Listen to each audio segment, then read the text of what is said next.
Om Shanti. Good morning. आज बाबा की मुरली जो हम सुनने जा रहे हैं, बहुत बहुत विशेष मुरली है। जैसे रोज सुनते हैं ना बाबा की मुरली, उस प्रकार की मुरली नहीं है। आज की मुरली में दादियों ने बाबा की जो मुरली सुन करके उसके ऊपर जो कुछ बातें बताई है, वो बातें आज मुरली में सुनने जा रहे हैं। थोड़ी गहन मुरली है। आज की मुरली में बाबा ज्ञान के चारों ही सब्जेक्ट की बात कर रहे हैं। ज्ञान, योग, धारणा, सेवा, चारों ही सब्जेक्ट को कैसे हम अपने जीवन में धारण करें। कैसे हर सब्जेक्ट की गहराई में जा करके उनकी विशेषताओं को जीवन में लाए, वो आज बाबा बता रहे हैं। साथ ही साथ बाबा कहते हैं पुरुषार्थ करना है तो उसके लिए एक गुण की अति आवश्यकता है।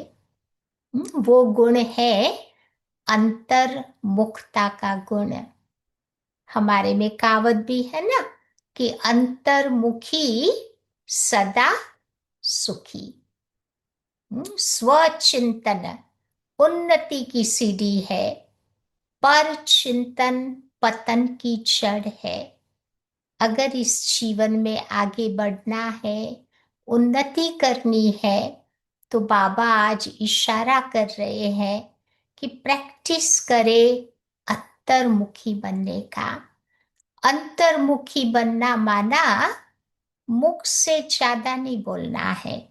चलो बोलना भी पड़ा, तो बाबा कहते धीरे बोलो, मीठा बोलो, कम बोलो।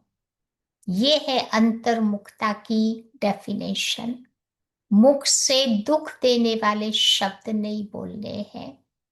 तो जब भी टाइम मिले, ऐसे अंतर्मुखी बन करके अंदर में बैठी हुई आत्मा है, उससे बातें करनी है। एकांत में बैठना है, एक के अंत में साइलेंस में चले जाना है।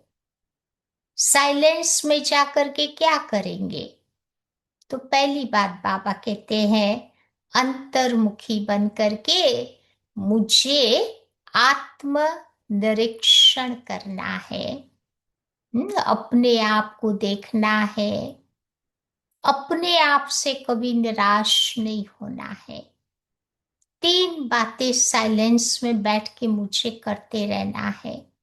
जब अमृत वेला भी बाबा को याद करते हैं, उस समय भी ये तीन बातें अपने आप से याद दिलाए कि भाई जिन आत्माओं को हमने हार्ड टाइम दिया है, उन आत्माओं को माफ करना है। जिन आत्माओं ने हमें हार्ड टाइम दिया है, तंग किया है, उन आत्माओं को भी फॉरगिव करना है, माफ करना है। और जो आत्माएं बाबा के कार्य में सहयोगी बन करके हमें सहयोग दे रही है, उन आत्माओं का मुझे दिल से शुक्रिया अदा करना है, दिल से धन्यवाद करना है। तो ये आत्म निरीक्षण करते रहना है।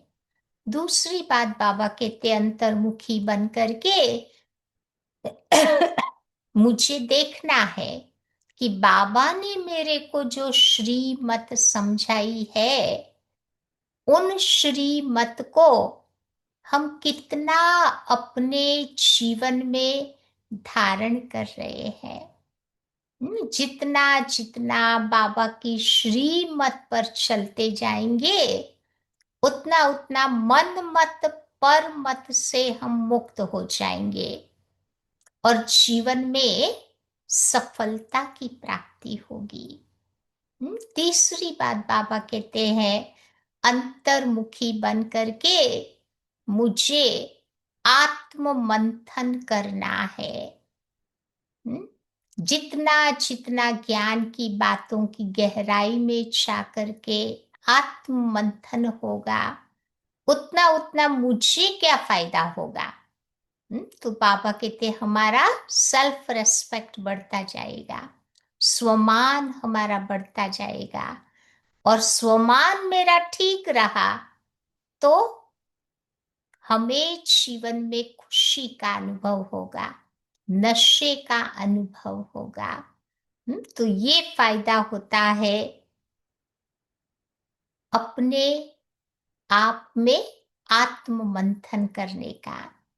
फिर बाबा कहते हैं अंतर्मुखी बन करके मुझे स्वराज्य अधिकारी बनना है। याद करो ब्रह्मा बाबा जब साकार में थे, रोज रात को अपनी कोट लगाते थे, एक एक शरीर के अंगों से पूछते थे कि हे मन, तूने आज क्या सोचा, कुछ गलत तो नहीं सोचा। हे आंखें, आज तूने क्या देखा, कोई देह अभिमान वाली बातें तो नहीं देखी।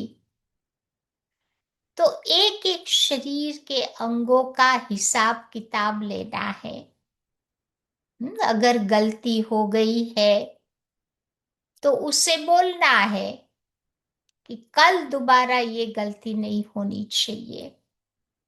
तो ऐसे अपने पांचों ही कर्मेंद्रिया, जो स्थूल कर्मेंद्रिया है और तीन हमारी सूक्ष्म कर्मेंद्रिया है, मन, बुद्धि, संस्कार, इन सब के पर जब हमारा राज्य होगा, हमारे अंडर में रहेंगे, तब तो उनको स्वराज्य अधिकारी कहेंगे ना। तो ऐसे बाबा कहते अंतर्मुखी बन करके मुझे प्रैक्टिस करनी है, चार्ट अपना देखना है। फिर पापा कहते हैं पांचवी बात, अंतर्मुखी बन करके मुझे अपने आप को आगे बढ़ाना है, मुझे अपने आप को प्रेरणा देनी है। प्रेरणा देते हुए जीवन में कुछ न कुछ नवीनता लाते जाना है, क्योंकि जब जीवन में नवीनता आती है तो हमारे अंदर उमंग उत्साह बढ़ता जाएगा। और हम आगे बढ़ते जाएंगे। चलो ये मार्ग है ही, कभी बढ़ने का है तो कभी गिरने का भी है। तभी तो बाबा ने एक मुरली में गीत बताया ना, हमें उन राहों पर चलना है जहां गिरना भी है, संभलना भी है। स्पाइडर की तरह आगे बढ़ते रहना है, गिव अप नहीं करना है। तो ये अपने आप को मोटिवेट करने से ये काम हम कर सकेंगे। फिर बाबा कहते हैं अंतर्मुखी बन करके अपने आप से बातें करनी है। कई बार हम दूसरों से बातें करने में इतने व्यस्त हो जाते हैं, जो एक बहुत इंपॉर्टेंट व्यक्ति जो हमारी आत्मा है उससे हम कम बातें करते हैं। तो जब भी टाइम मिले, बाबा कहते हैं साक्षी दृष्टा बन करके अपने आप से बातें करते चले। फिर बाबा कहते अंतर्मुखी बन करके मुझे मौन में भी रहना है।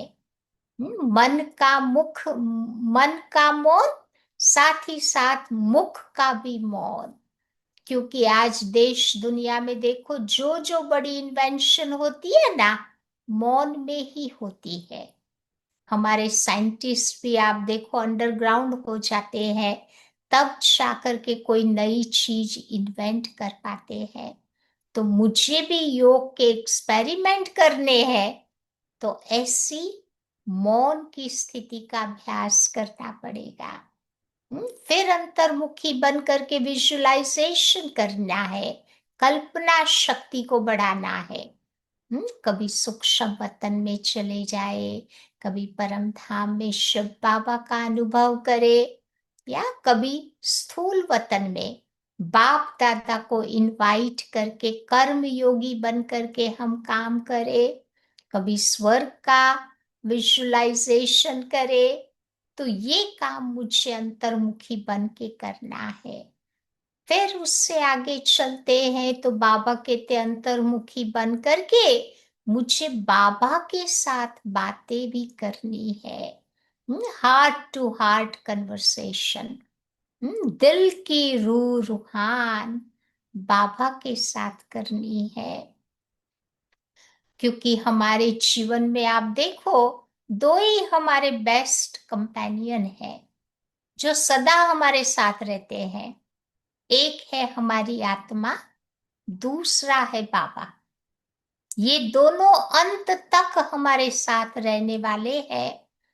तो ये दो कंपेनियन को मुझे सदैव अपने साथ रखकर जितना हो सके बातें करते चले। और एक लास्ट बात बाबा बता रहे हैं, अंतर्मुखी बन करके मुझे ज्ञान का गहराई से विचार सागर मंथन करते रहना है। जितना गहराई से विचार सागर मंथन होगा, उतना बाबा कहते हमारी आत्मा हेल्थी बनती जाएगी, शक्तिशाली बनती जाएगी और बहुत अच्छी अच्छी बातें इमर्ज होती रहेगी। तो अंतर्मुखी बन करके आज बाबा ये सारे काम करने की ओर इशारा दे रहे हैं। 10 काम बैठ के करते रहना है। तो आइए सुनते हैं